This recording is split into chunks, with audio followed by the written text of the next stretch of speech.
In one of the nights, Iris takes a folding knife from the kitchen, gets into her car, and sets off, tears filling her eyes as she looks at the little toy boat she brought along. Soon, Iris reaches a nature reserve and heads toward the cliffs, where there is a memorial dedicated to the child who died in that very spot. Gazing at his photo, Iris mourns the little boy, then walks to the edge of the precipice, intending to voluntarily go where her child now resides. But at the very brink, she suddenly stops, unable to take the final step. Unexpectedly, a man appears beside her. He says his name is Richard and asks about the tragedy that has occurred. He has no intention of talking her out of her decision because he, too, has experienced the loss of a loved one. Once, after a fight with his beloved girlfriend Chloe, he got nervous, crashed his car into a cliff, and Chloe died. Now Richard blames himself for the tragedy. Iris listens to his story and even begins to sympathize with him. However, Richard is displeased by that because everyone felt sorry only for Chloe.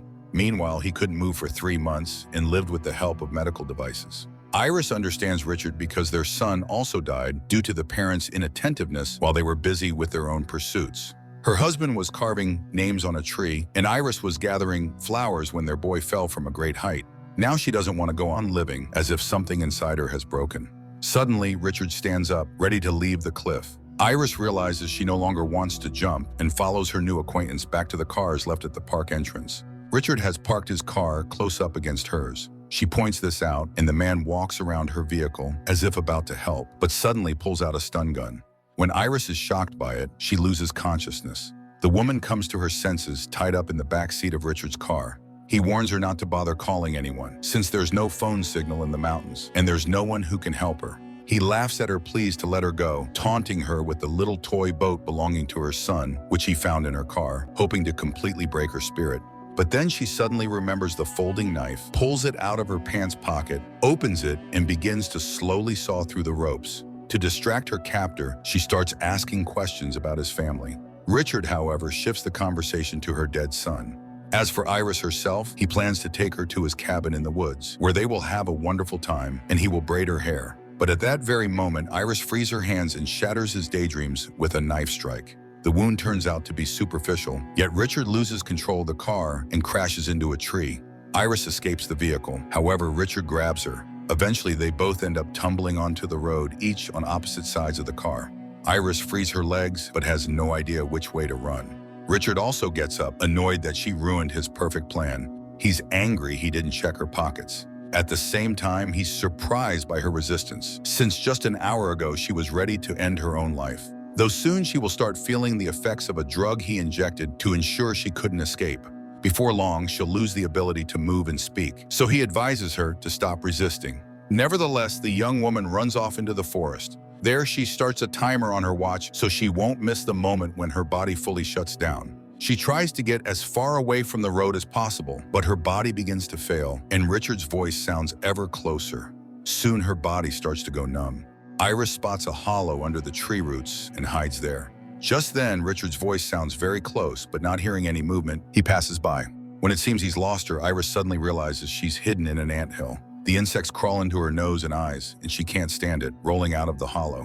Hearing her scream, Richard rushes back as Iris throws herself into the river. Enraged, Richard yells after her that she'll drown soon anyway, but Iris struggles to stay afloat with all her might. At last, she drags herself onto the bank, where her body becomes fully paralyzed. Iris spots some kind of structure nearby and soon hears the sound of a lawnmower operated by an older man. He turns her over and notices that although she can't move, her eyes are focused and aware. He suggests they communicate by blinking, once for yes, twice for no. Then he begins to ask questions. Before long, the man realizes Iris needs help. He brings over a wheelbarrow, loads Iris into it, and wheels her to his cabin, intending to give her first aid. However, just as he starts examining Iris, there's a knock at the door. He's about to open it when he notices Iris blinking rapidly, looking terrified. Still, the man opens the door, and standing there is Richard, begging for help in finding his wife, who was injured in a car accident. The homeowner asks Richard to wait outside while he goes for the phone, but Richard brazenly enters the house, checks all the rooms, and finds the empty wheelbarrow, though Iris is nowhere in sight. Richard insists he lost his phone in the crash and can't contact anyone. Growing angry, the cabin owner warns that he'll call the rescue services himself and report an intruder. Then Richard begins to cry, saying in truth his wife is mentally ill. He has lovingly cared for her for years, protecting her from any trouble. If the police find out Richard couldn't manage her, they'll send her to an institution and never release her. Moreover, Richard partly blames himself for the accident because he allowed her to drive and yelled at her harshly for a driving mistake. As a result, she hit a tree. He banged his head and lost consciousness, and when he came to, the woman was gone. But what scares him most is that she might slip into catatonia, a condition in which she loses the ability to move and speak. While Richard is telling all this, the older man looks at Iris lying under the sofa, unable to decide which of them is lying. He remembers his own wife, who took care of his health, but he was inattentive and allowed her death to happen, after which he was left alone. So he decides to take Richard's side. However, just as he begins a sentence about having deceived him, Richard's phone, supposedly lost in the accident, starts ringing in his pocket, and the cabin owner realizes who the true liar is. Richard drops his act and demands to know why the wheelbarrow is in the kitchen. The old man admits he found a paralyzed woman and took her to the shed, not wanting to leave her in the house until rescue arrived. But now he asks Richard to take his wife and leave, as he intends to simply forget this incident. Richard promises that's exactly what he'll do, but first he demands the phone. The old man pretends to comply but shoves Richard, causing a cabinet to fall on him. While the man dials 112, Richard manages to break free and attacks him. At first, the old man has the upper hand, but Richard grabs a knife and plunges it into the homeowner. Then he brings in a can of flammable liquid from the shed, douses everything inside the house, and sets it on fire, failing to notice the faint tapping of Iris's reviving fingers on the floor. He's about to leave when Iris manages to grab a window blind cord. Richard sees the curtains move and returns to the house. He finds Iris, loads her into the old man's pickup truck, and drives away from the burning house, blaming her for pushing him into murder. His monologue is interrupted by a phone call from his daughter, excitedly telling him that she and Mom miss him and want to come to the cabin since he's been going there so often lately. Richard pretends to be thrilled by the news, but is actually barely restraining himself from yelling at the girl. On top of that, the truck is nearly out of gas. Richard is forced to stop at a gas station just as rescue vehicles speed past, heading to the burning cabin. He disguises Iris by putting a cap on her head and goes inside to pay. Left alone, Iris tries to get someone's attention, but her body refuses to cooperate. Still, she manages to unfasten the seatbelt and remove the cap.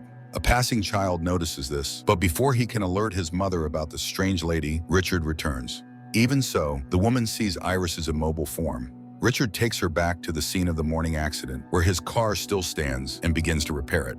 By this point, Iris's fingers are starting to move. Then a highway patrol car pulls up. It turns out the concerned woman at the gas station called the police after all. Richard tries to explain it all away as a misunderstanding, but the officer senses something is off. Richard's face is battered, and Iris, sitting in the pickup, appears strange. So Richard claims his wife is, as usual, drunk. They recently lost a child, and she can't recover from the grief. Richard recounts Iris's real story, and upon hearing about her son, Iris begins to cry, making the officer nearly believe him. But then Iris's voice starts to return, and she faintly pleads for help.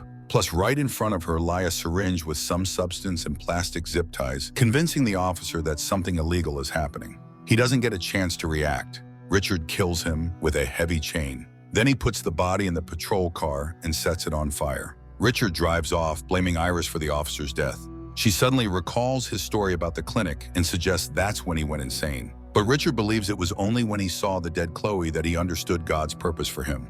Iris reminds him how much he loves his family and suggests he just leave her on the roadside since she knows nothing about him and can't direct the police to him. But Richard drives her to a lake. On the shore, Iris manages to grab the syringe and stick it into his leg, but she lacks the strength to follow through. Richard takes his knife, puts Iris into a boat, and rows out to the middle of the lake. Sensing the end is near, Iris asks Richard to take her son's toy boat from her pocket.